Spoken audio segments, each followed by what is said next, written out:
Here I've got one of my 2013 Sonics. This one has the 1.4 turbo engine, just like my black Cruze. Today you're looking at a few things, including some oil dripping we have going on here. So the oil level isn't going down any noticeable amount, but it's definitely something somebody could complain about, seeing oil drops underneath the car if they park it on their clean driveway, and just want to get every leak taken care of, because this oil can also deteriorate rubber and other plastic parts. See, like this hose here could be hurt over time from the oil getting on it. So we're gonna figure out what's going on here. I've fixed many leaks on this car already, just slowly one at a time, and we just got a little bit left here. So if you're like me and you're trying to get rid of every single leak, I'm going to show you how to best start looking for leaks on this 1.4 turbo engine. On this 1.4, if you've got leaks on the driver's or on the pulley side over here by cylinder 1, the first thing you want to do is check the very top. Whenever you're chasing oil leaks, you always want to start with the oil leaks at the top of the engine and work your way down, because any amount of oil at the bottom could be coming from the very top, and that could make it look like a whole lot of things are leaking. So we want to get a good look in here at the cam phasers and the valve cover. So those are two likely spots that might be leaking. So we want to take off the air box here. Pop that connector off, and we pop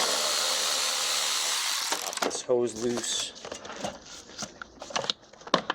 Just pull that up. All right.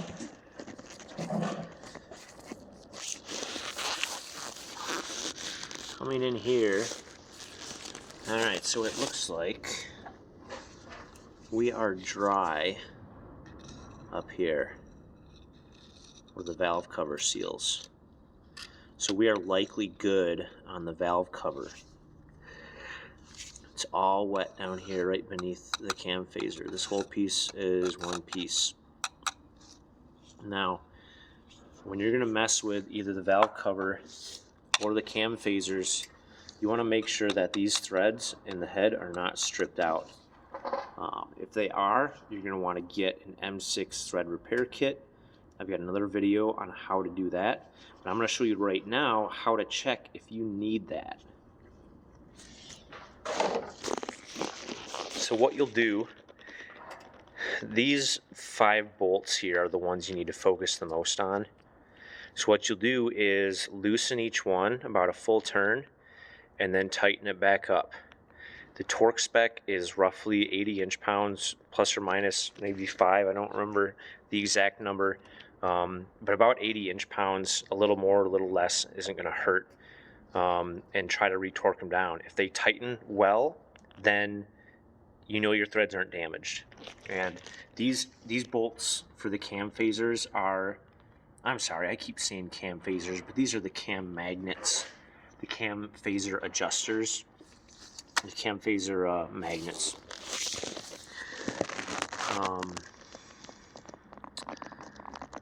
So you'll want to loosen these, retorque them, and make sure that the holes are okay. I'm going to go grab my torque wrench. I already did the valve cover on this in the past, but I actually already bought new cam magnets. But I'll show you how to check the bolts before we put those on. Alright, so I looked up the spec. We're at 71 inch-pounds for all of these bolts, the valve cover and the cam adjusters, the cam magnets. So what you want to do is loosen it until it feels loose. These do not feel very tight. Hopefully the threads are okay. I'll do that last one off camera, so I'll have to move it out of the way. Switch this over to Tighten, 71 inch-pounds. I have not checked these yet, so this is exactly how they've been for probably, well, okay, that one torqued good. Nice. All right, all three of these torqued really well, so I don't think that our threads are damaged. My black Cruze that I have the other video series on for this engine, the 1.4, all four of these were stripped out, and I think it was from previous mechanics just over tightening these. It's very, very important not to over tighten these. 71 inch-pounds is not a lot. Making these bolts tighter is not going to make them seal better because of the way the gasket is, and I'll show you that here in a sec. I'm going to grab the new cam magnets and show you what they look like and why tightening those bolts extra tight isn't going to help. So here's the new cam magnet. This is Dorman, part number 918005. Here's the seal. So the seal does not get pinched as you tighten the mounting bolts. It functions just like an O-ring. So as long as it's in the bore, it's good. Whether it's tight, loose, whatever. So just make sure that you don't over tighten these bolts, and you shouldn't have a problem. Alright, so let's replace this. I'm going to start with the electrical connector.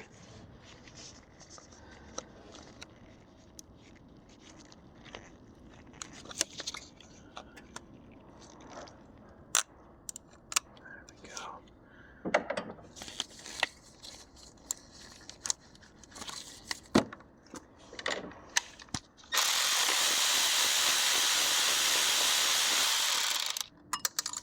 Oh, that was not good.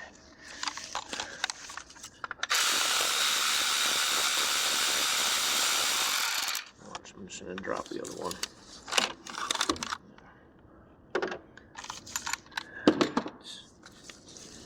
And this should pull out pretty easy.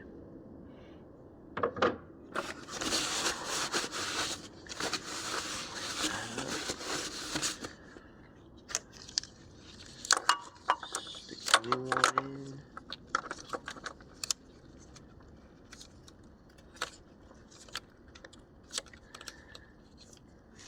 You can see there was some oil on the connector. So this old one was likely, yeah, it was leaking internally through the electrical connector. Very common on these. A little bit of oil residue on there isn't going to hurt anything, as long as you're not getting a flow of oil.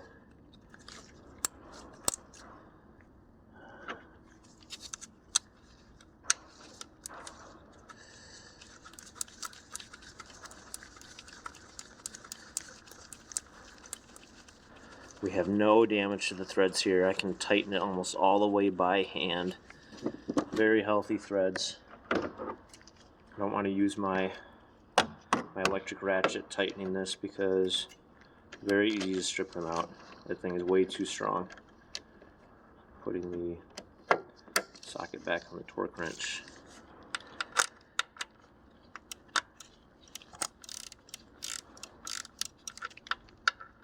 .71 inch-pounds. There we have it. Alright, now I gotta go find where that other bolt dropped. Got the first one installed and torqued. I got the second one off, and this one also was leaking from the connector.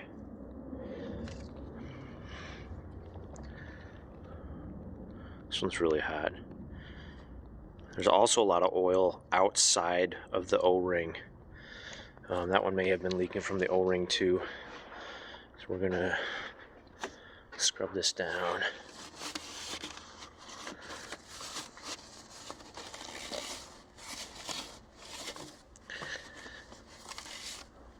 And install the new one.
I'm gonna have to use 2 hands for this.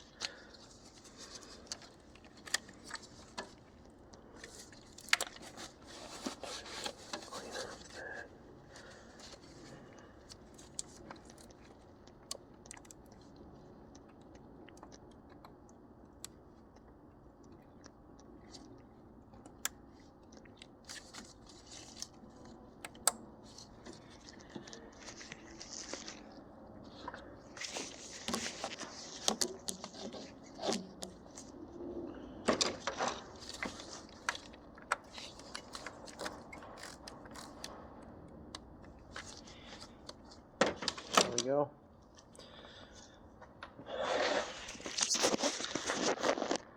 New phasers are in. I'm